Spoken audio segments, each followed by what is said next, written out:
Welcome to the Borland Climb. We hope this video helps.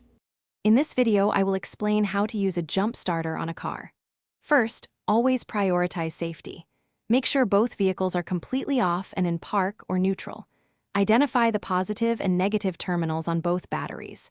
Take the red, positive clamp and attach it securely to the positive terminal of the dead battery. Then, connect the other red clamp to the positive terminal of the working battery. This establishes the initial positive connection.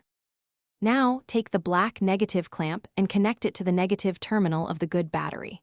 For the final connection, attach the other black clamp to an unpainted metal surface on the engine block of the dead car, ensuring it's away from the battery itself. This creates a safe ground.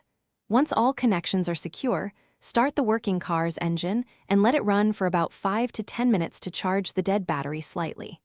Then, try starting the dead car. After the dead car successfully starts, it's crucial to disconnect the cables in the correct order to prevent sparks. First, remove the black negative clamp from the engine block of the car that was just jump-started. Next, disconnect the black negative clamp from the good battery.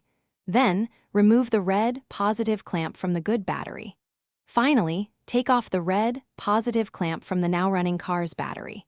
Keep the car running for at least 20 minutes. If your car doesn't start after a few attempts, there might be a more significant problem than just a dead battery, and professional help might be needed. After a successful jump, drive your car for at least 30 minutes to allow the alternator to fully recharge the battery. It's also a good idea to have your battery and charging system tested at an auto parts store to ensure everything is in good working order. Always keep a reliable set of jumper cables or a portable jump starter in your vehicle for emergencies.